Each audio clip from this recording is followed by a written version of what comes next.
करवा क्या असम्मानित करवा चाकरी देवा बदली करवा ना पैसा खाइबा कौटी चोरा बेपार करवा चिटफंड करवा खणी करवा देखुना बबेला पैसा नहीं दौरान बर्तमान अरे आज भी मो पैतृक संपत्ति 100 एकड़ ऊर्ध मो पाखे संपत्ति अच्छी पिलावाला घर जन्म हो मूल बीपीएल आज भी मत पैसा दरकार ना मु जमा कोटिपति स्वप्न देखे ना खाई पिंधिक चलवा गोटे मध्यवित्त परिवार जी दरकार से मोर अच्छी अंततः मो पीढ़ी असुविधा हेनी भविष्य कौन हम मुझे मु जमा सेमती करे ना मो हाथ देकी बहु कोटिपति मुझे ब्लक ना कह तो ये कहली घर को आरंभ कर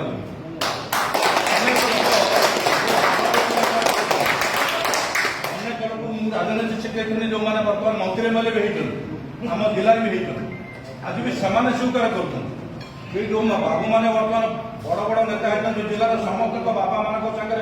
कम कर सभापति भाव एमती नुह जे कर्मी ही कम कर जन सहयोगी ही कम कर राजनीति नीति नैतिकता को विश्वास करके राजनीति करे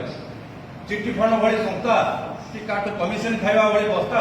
टाउटरी करने कथा होता है बहु आगुरी कर प्रचुर क्षमता मो पाखे था गोटाए समय तुम जान 2000 मसीह 2009 मसीहा पर्यटन जिला प्रशासन मो कथार चलुला कौ मंत्री एमएलए कथार देखिए स्वर्गत विजु पट्टनायक सहित हेलिकप्टर बुलिक मु जिला बाहर भी जाकि सभा करूली नवीन पट्टनायक एमती थे आसीना जिला को 2000 2009 मसीहा भितर जो थरक आइदर गाड़ी में ना हेलिकप्टर मुझे जगह आसे आप भी देखिथे जिते थर आस मंत्री मैंने तले आसते हेलिकप्टर मुझे यथार्थ नथा जितेबाला 2004 मसीह जाजपुर संरक्षित निर्वाचन मंडली था मुझे जानी मत नहीं बड़चणार छेड़ा कर विजेडी और 68,000 भोट पाई 2100 भोट्रे हारी गोटे षड्यंत्र पड़ी 2004 ये 24 मसीहा भितर ओडिशा राजनीति में मुझे जड़े लोक जो विजेडी टिकेट 2009 मसीह फेर सारा ओडिशा जानी तेणु जो बाबू मैंने जानी ना से आंगुड़ी देखा मत कौन टिकट निहाती मुझे टिकट पर राजनीति करे ना केवे दरखास्त देना विजेडी 2 थर टिकट पाई थे लड़ी 4 मसीह मुझे कया गलार अच्छी टीवी देखिली मुझे प्रार्थी होती बड़चणार 16 दिन में 68,000 भोट पाई 68,000 भोट मिलता आप रेकर्ड रही इलेक्शन वेबसाइट जाए देखो सत कि मिछ एवं 9 मसीह ओडिशा राजनीति में गला 25 वर्ष भितर विजेडी राजनीति जड़िया लोक कोड़े टिकट फेरवा लोग कहूँ कथा समस्ते जानते कि नुआ कथा नुह 14 मसीह 9 मसीह छाड़ी बीजेपी लड़ी मुझे 9 मसीह पाई 27,900 भोट अर्थात 28,000 भोट 9 मसीह मु पाई 28,000 भोट जाजपुर निर्वाचन मंडली सारा जिला मिसिकी बीजेपी कैंडिडेट 6टा निर्वाचन पाई 27,000 9 मसीह पाई 28,000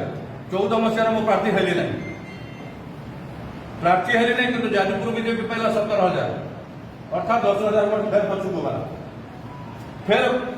19 मसीह मत प्रार्थी कराला मु दरकार दे मत दल देला लड़ी लड़ला मो भोट है पाखापाखि 60,000 59,000 के भोट बढ़ला ना भोट कमिला आज जिले में आम 3.5 लाख भोट पाइचु 19 मसीह पार्लियामेंट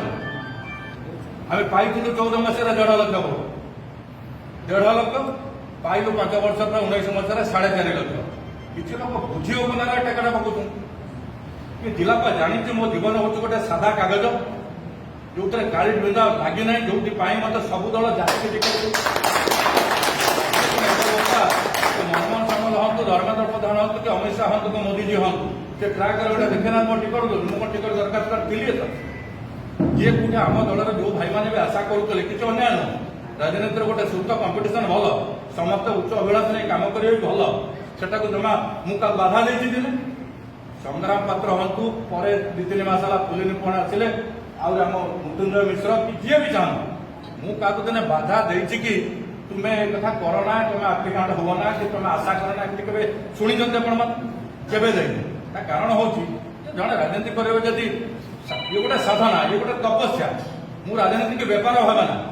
राजनीति हूँ गोटे त्याग और तपस्या प्रतीक्षार फल मोर 35 वर्ष आधार कटिला चाकरी करते मुझे पाठ पढ़ी मुझे एमए पास कर LLB भी कर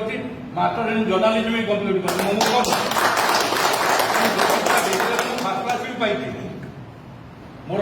ଫାର୍ଷ୍ଟ କ୍ଲାସ୍ ମୋର ଜର୍ଣ୍ଣାଲିଜିମ୍ ହେଉଛି ବି ଫାର୍ଷ୍ଟ କ୍ଲାସ୍। ଏ କଥା କ'ଣ ମୁଁ ମନ କହୁଛି କ'ଣ ସବୁ ମୁଚା ଛପା କଥା?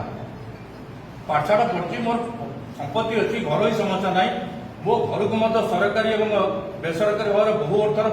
ପ୍ରତି ମାସରେ ବହୁ ମୋ ଭାଇ ଗୋଟେ ଆମେରିକାର ସଫ୍ଟୱେର କମ୍ପାନୀର ମାଲିକ, ମୋ ଭାଇ ମାଲିକ। ମୋ ଘରେ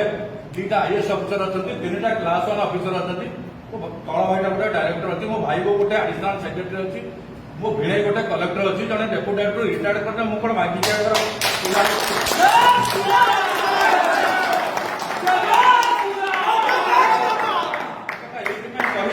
ସାମାଜିକ ଗଣମାଧ୍ୟମରେ ଅନେକ ପିଲା ବୁଝୁନାହାନ୍ତି ଲେଖୁଛନ୍ତି, ଯୋଉମାନେ ଜାଣିନାହାନ୍ତି ଲେଖୁଛନ୍ତି। ଆରେ ଭାଇ ଥରେ ଜାଣିବା ପାଇଁ ଚେଷ୍ଟା କର।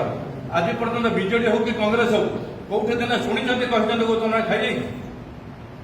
ମୁଁ ବ୍ଲକ ଚେୟାରମ୍ୟାନ୍ ଥିଲି, ଜିଲ୍ଲା ପରିଷଦ ମୁଁ ଜିଲ୍ଲା ପରିଷଦ ଚେୟାରମ୍ୟାନ୍ ଥିଲି 5 ବର୍ଷ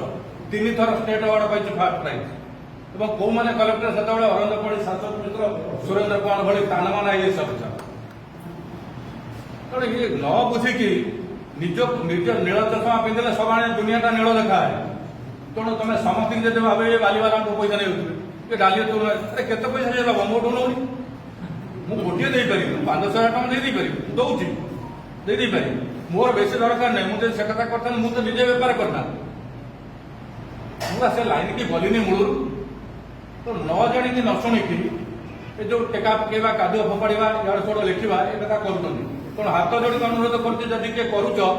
ଏବେ ବି କହୁଛି ଆପଣମାନଙ୍କ ଭିତରୁ ଯଦି କିଏ କହିବା ପାଇଁ ଚାହୁଁଛନ୍ତି ମୋ ବାବଦରେ ଟିକେ ତଥ୍ୟ ସଂଗ୍ରହ କରନ୍ତୁ, ସତ ଲେଖିଲେ ସାମ୍ନା କରିବାର ହିମ୍ମତ ମୋର ଅଛି। ମୁଁ ଆଜି ବି କହୁଛି ସତ୍ୟକୁ ମୁଁ ସାମ୍ନା କରିବା ପାଇଁ ରାଜି ଅଛି।